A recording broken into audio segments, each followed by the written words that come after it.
Good morning. I'm Mr. McGee. This is my friend Milton, Hogarth, and Jarhead. Today we're going to start reading Harry Potter and the Sorcerer's Stone by J.K. Rowling. Chapter 1, The Boy Who Lived. Mr. and Mrs. Dursley of number 4 Privet Drive were proud to say that they were perfectly normal. Thank you very much. They were the last people you'd be expected to be involved in anything strange or mysterious, because they just didn't hold with such nonsense. Mr. Dursley was the director of a firm called Grunnings, which made drills. He was a big, beefy man with hardly any neck, although he did have a very large mustache. Mrs. Dursley was thin and blonde and nearly had twice the amount of usual neck, which came in very useful as she spent much of her time craning over garden fences, spying on the neighbors. The Dursleys had a small son called Dudley, and in their opinion, there was no finer boy anywhere. The Dursleys had everything they wanted, but they also had a secret, and their greatest fear was that somebody would discover it. They didn't think they could bear it if anyone found out about the Potters. Mrs. Potter was Mrs. Dursley's sister, but they hadn't met for several years. In fact, Mrs. Dursley pretended she didn't have a sister, because her sister and her good-for-nothing husband were as un-Dursleyish as it was possible to be. The Dursleys shuddered to think what the neighbors would say if the Potters arrived in the street. The Dursleys knew that the Potters had a small son too, but they had never seen him. This boy was another good reason for keeping the Potters away. They didn't want Dudley mixing with a child like that. When Mr. and Mrs. Dursley woke up on the dull gray Tuesday, our story starts. There was nothing about the cloudy sky outside to suggest that strange and mysterious things would be soon happening all over the country. Mr. Dursley hummed as he picked out his most boring tie for work, and Mrs. Dursley gossiped away happily as she wrestled a screaming Dudley into his high chair. None of them noticed a large, tawny owl flutter past the window. At 8:30, Mr. Dursley picked up his briefcase, pecked Mrs. Dursley on the cheek, and tried to kiss Dudley goodbye, but missed, because Dudley was now having a tantrum and throwing his cereal at the walls. "Little tyke," chortled Mr. Dursley as he left the house. He got into his car and backed out of number 4 Privet Drive. It was on the corner of the street that he noticed the first sign of something peculiar, a cat reading a map. For a second, Mr. Dursley didn't realize what he had seen. Then he jerked his head around to look again. There was a tabby cat standing on the corner of Privet Drive, but there wasn't a map in sight. What could he have been thinking of?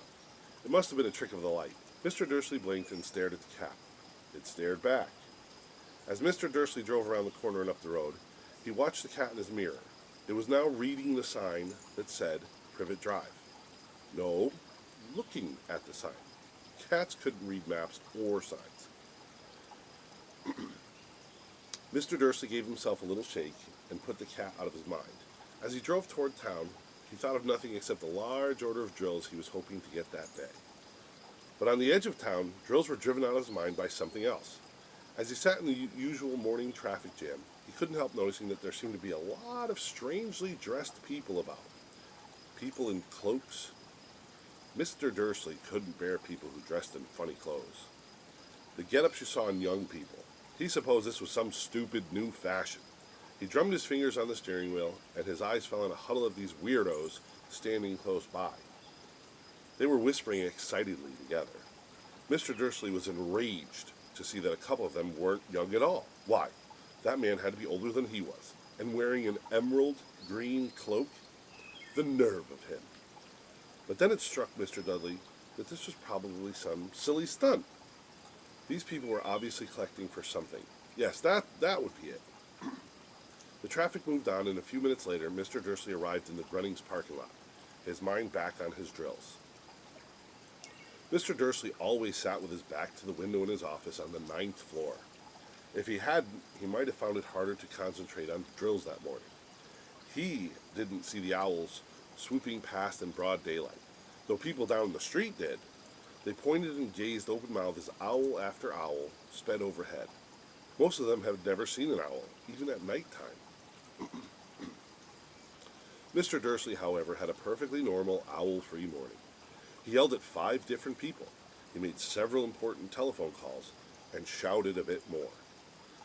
He was in a very good mood until lunchtime. when he thought he'd stretch his legs and walk across the road to buy himself a bun from the bakery. He'd forgotten all about the people in cloaks until he passed a group of them next to the baker's. He eyed them angrily as he passed. He didn't know why, but they made him uneasy. This bunch were whispering excitedly too, and he couldn't see a single collecting tin. It was on his way back past them, clutching a large donut in a bag, that he caught a few words of what they were saying. The Potters, that's right, that's what I heard. Yes, their son, Harry. Mr. Dursley stopped dead. Fear flooded him. He looked back at the whisperers as if he wanted to say something to them, but thought better of it. He dashed back across the road, hurried up to his office, snapped at his secretary not to disturb him, seized his telephone, and almost had finished dialing his home number when he changed his mind. He put the receiver back down and stroked his mustache, thinking. No, he was being stupid. Potter wasn't such an unusual name. He was sure that there were lots of people called Potter who had a son called Harry. Come to think of it, he wasn't even sure his nephew was called Harry. He'd never even seen the boy. It might have been Harvey or Harold. There was no point in worrying. Mrs. Dursley, she always got so upset at any mention of her sister. He didn't blame her. If he'd had a sister like that. But all the same, those people in the cloaks. He found it a lot harder to concentrate on drills that afternoon, and when he left the building at 5 o'clock, he was still so worried that he walked straight into someone just outside his door. Sorry, he grunted, as the tiny old man stumbled and almost fell. It was a few seconds before Mr. Dursley realized that the man was wearing a violet cloak. He didn't seem at all upset at being almost knocked to the ground. On the contrary, his face split into a wide smile, and he said in a squeaky voice that made a passerby stare, "Don't be sorry, my dear, for nothing could upset me today. Rejoice, for you know who has gone at last. Even muggles like yourself should be celebrating this happy, happy day." And the old man hugged Mr. Dursley around the middle and walked off. Mr. Dursley stood rooted to the spot. He had been hugged by a complete stranger. He also thought that he'd been called a muggle, whatever that was. He was rattled. He hurried to his car and set off for home, hoping he was imagining things, which he had never hoped before, because he didn't approve of imagination. As he pulled into the driveway of number 4, the first thing he saw, and it didn't improve his mood, was the tabby cat he'd spotted that morning. It was now sitting on his garden wall. He was sure it was the same one. It had the same markings around his eyes. "Shoo!" said Mr. Dursley loudly. The cat didn't move. It just gave him a stern look. Was this normal cat behavior? Mr. Dursley wondered, trying to pull himself together. He let himself into the house. He was still determined not to mention anything to his wife. Mrs. Dursley had had a nice, normal day. She told him over the dinner all about the Mrs. Next Door's problems with her daughter and how Dudley had learned a new word, won't. Mr. Dursley tried to act normally. When Dudley had been put to bed, he went into the living room in time to catch the last report of the evening news. And finally, bird watchers everywhere have reported that the nation's owls have been behaving very unusually today. Although owls normally hunt at night and are hardly ever seen in daylight, there have been hundreds of sightings of these birds flying in every direction since sunrise. Experts are unable to explain why the owls have suddenly changed their sleeping patterns. The newscaster allowed himself a grin. Most mysterious, and now, over to Jim McGuffin with the weather. Going to be any more showers of owls tonight, Jim? Well, Ted, said the weatherman, I don't know about that, but it's not only the owls that have been acting oddly today. Viewers as far as Kent, Yorkshire, and Dundee have been phoning in to tell me that instead of the rain I promised yesterday, they've had a downpour of shooting stars. Perhaps people have been celebrating bonfire night early. It's not until next week, folks. But I can promise a wet night tonight. Mr. Dursley sat frozen in his armchair. Shooting stars all over Britain. Owls flying by daylight. Mysterious people in cloaks all over the place. And a whisper. A whisper about the Potters. Mrs. Dursley came into the living room carrying 2 cups of tea. It was no good. He'd have to say something to her. He cleared his throat and nervously, Petunia, dear, You haven't heard anything from your sister lately, have you? As he had expected, Mrs. Dursley looked shocked and angry.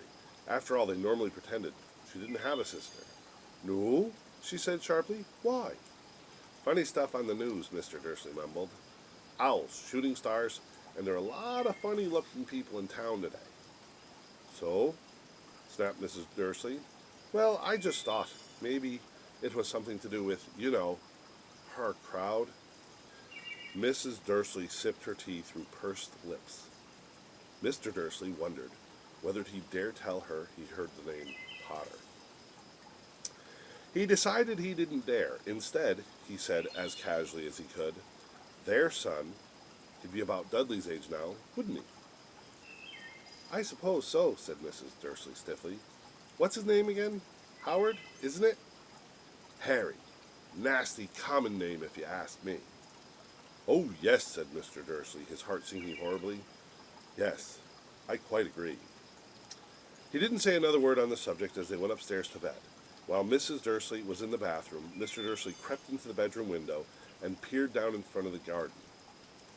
The cat was still there. It was staring down Privet Drive as though it were waiting for something. Was he imagining things? Could all this have anything to do with the Potters? If it did, if it got out that they were related to a pair of, well, he didn't think he could bear it. The Dursleys got into bed, and Mrs. Dursley fell asleep quickly. Mr. Dursley lay awake, turning it all over in his mind. His last comforting thought before he fell asleep was that even if the Potters were involved, there was no reason for them to come near him and Mrs. Dursley. The Potters knew very well that he and Petunia thought about them and their kind. He couldn't see how he and Petunia could get mixed up in anything that might be going on. He yawned and turned over. It couldn't affect them. How very wrong he was. Mr. Dursley might have been drifting into an uneasy sleep, but the cat on the wall outside was showing no sign of sleepiness. It was sitting as still as a statue, its eyes fixed unblinkingly on the far corner of Privet Drive. It didn't so much as quiver when a car door slammed on the next street, nor when two owls swooped overhead. In fact, it was nearly midnight before the cat moved at all. A man appeared on the corner, and the cat had been watching.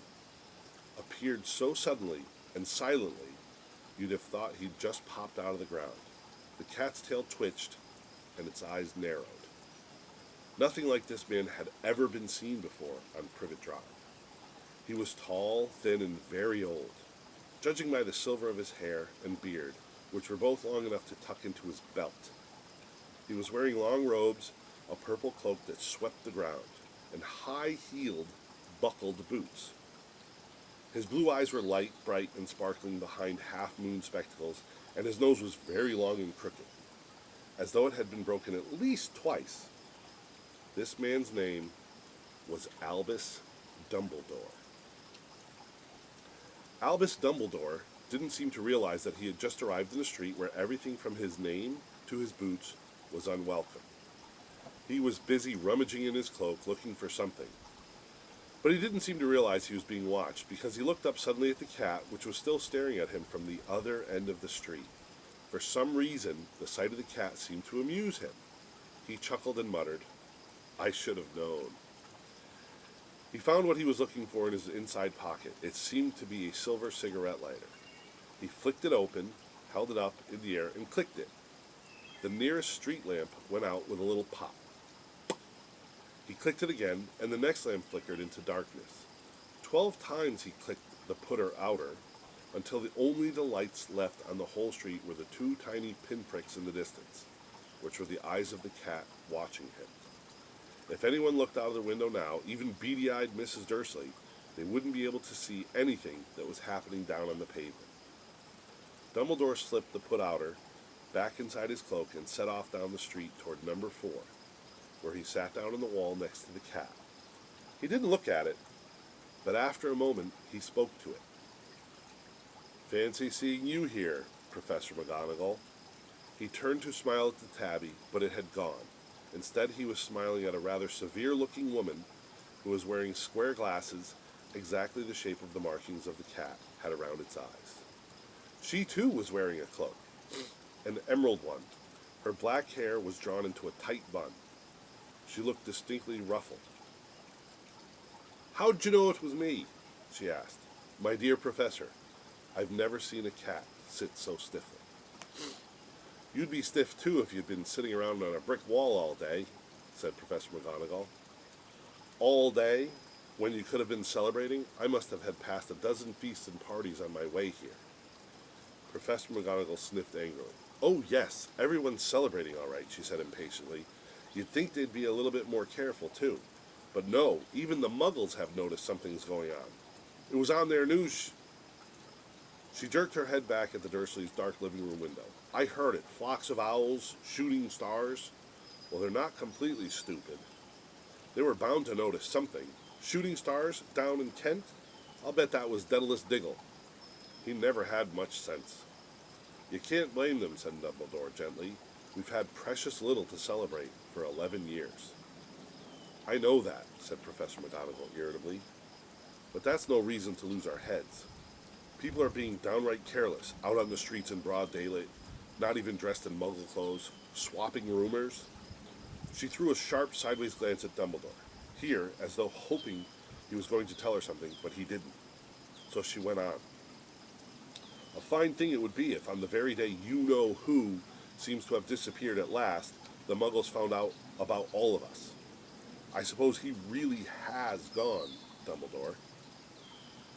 "It certainly seems so," said Dumbledore. "We have much to be thankful for. Would you care for a lemon drop?" "A what?" "A lemon drop. They're a kind of Muggle sweet I'm rather fond of." "No, thank you," said Professor McGonagall coldly, as though she didn't think this was the moment for lemon drops. "As I say, even if you-know-who has gone, my dear Professor, surely a sensible person like yourself can call him by his name. All of this you-know-who nonsense, for 11 years, I've been trying to persuade people to call him by his proper name. Voldemort." Professor McGonagall flinched, but Dumbledore, who was unsticking 2 lemon drops, seemed not to notice. "It all gets so confusing if we keep saying you-know-who. I have never seen any reason to be frightened of saying Voldemort's name." "I know you haven't," said Professor McGonagall, sounding half exasperated, half admiring. "But you're different. Everyone knows you're the only one you-know-who, oh, all right, Voldemort, was frightened of." "You flatter me," said Dumbledore calmly. "Voldemort had powers I will never have. Only because you too, well, noble to use them. It's lucky it's dark. I haven't blushed so much since Madame Pomfrey told me she liked my new earmuffs." Professor McGonagall shot a sharp look at Dumbledore and said, "The owls are nothing next to the rumors that are flying around. You know what everyone's saying? About why he's disappeared?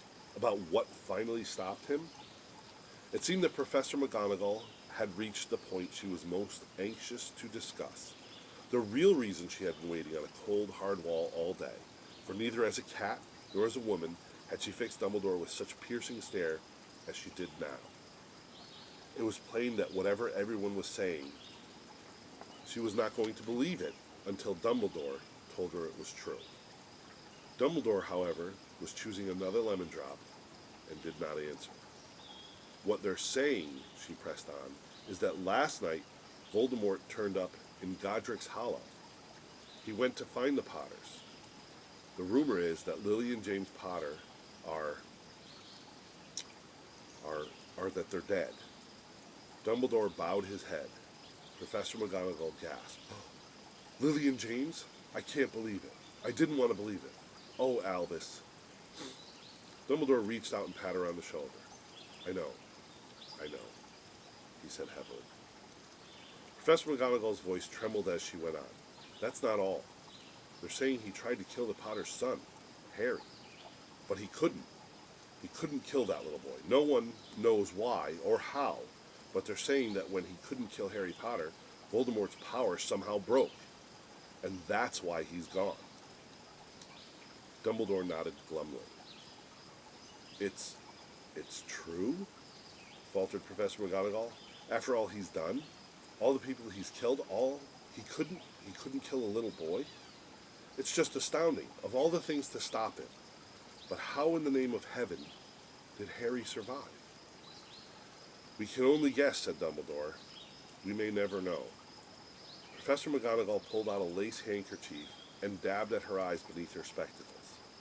Dumbledore gave a great sniff as he took a golden watch from his pocket and examined it. It was a very odd watch. It had 12 hands, but no numbers. Instead, little planets were moving around the edge. It must have made sense to Dumbledore, though, because he had put it back in his pocket and said, Hagrid's late. I suppose it was he who told you I'd be here, by the way. Yes, said Professor McGonagall, and I don't suppose you're going to tell me why you're here, of all places. I've come to bring Harry to his aunt and uncle. They're the only family he has left now. You can't mean the people who live here, cried Professor McGonagall, jumping to her feet and pointing at number 4. Dumbledore, you can't. I've been watching them all day. You couldn't find two people who are less like us. And they've got this son. I saw him kicking his mother all the way up the street, screaming for sweets. Harry Potter? Come and live here? It's the best place for him, said Dumbledore firmly. His aunt and uncle will be able to explain everything to him when he's older. I've written them a letter. A letter? Repeated Professor McGonagall faintly, sitting back down on the wall. Really? Dumbledore, you think you can explain all of this in a letter? These people will never understand him. He'll be famous. A legend. I wouldn't be surprised if today was known as Harry Potter Day in the future. There will be books written about Harry. Every child in our world will know his name. Exactly, said Dumbledore, looking very serious over the top of his half-moon glasses. It would be enough to turn any boy's head. Famous before he can walk and talk. Famous for something he won't even remember. Can't you see how much better off he'll be growing up away from all that until he's ready to take it? Professor McGonagall opened her mouth, changed her mind, and swallowed, and then said, Yes, you're right, of course, but how is the boy getting here, Dumbledore? She eyed the cloak suddenly, as though she thought he might be hiding Harry underneath it. Hagrid's bringing him. Do you think it wise to trust Hagrid with something as important as this? I would trust Hagrid with my life, said Dumbledore. I'm not saying his heart isn't in the right place, said Professor McGonagall grudgingly, but you can't pretend he's not careless. He does tend to... What was that? A low rumbling sound had broken the silence around them. It grew steady louder as they looked up and down the street for some sign of a headlight. It swelled to a roar as they both looked up in the sky. A huge motorcycle fell out of the air and landed on the road in front of them. If the motorcycle was huge, it was nothing to the man sitting astride it. He was almost twice as tall as a normal man, and at least 5 times as wide. He looked simply too big to be allowed, and so wild. Long tangles of bushy black hair and beard hid most of his face. He had hands the size of trash can lids, and his feet in their leather boots were like baby dolphins. In his vast muscular arms he was holding a bundle of blankets. Hagrid, said Dumbledore, sounding relieved. At last. And where did you get that motorcycle? Borrowed it, Professor Dumbledore, sir, said the giant, climbing carefully off the motorcycle as he spoke. Young Sirius Black lent it to me. I've got him, sir. No problems, were there? No, sir. House was almost destroyed, but I got him out all right before the muggles started swarming around. He fell asleep as I was flying over Bristol. Dumbledore and Professor McGonagall bent over the bundle of blankets, and inside, just visible, was a baby boy, fast asleep. Under a tuft of jet-black hair over his forehead, they could see a curiously shaped cut, like a bolt of lightning. Is that where, Professor McGonagall? Whispered Professor McGonagall. Yes, said Dumbledore. He'll have that scar forever. Couldn't you do something about it, Dumbledore? Even if I could, I wouldn't. Scars can come in handy. I have one myself, above my left knee that's a perfect map of the London Underground. Well, give him here, Hagrid. We'd better get this over with. Dumbledore took Harry in his arms and turned toward the Dursleys' house. Could I say goodbye to him, sir? Asked Hagrid.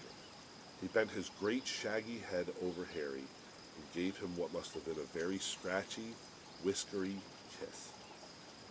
Then suddenly, Hagrid let out a howl like a wounded dog. Shh! Hissed Professor McGonagall. You'll wake the Muggles. Sorry, sobbed Hagrid, taking out a large spotted handkerchief and burying his face in it. But I can't stand it.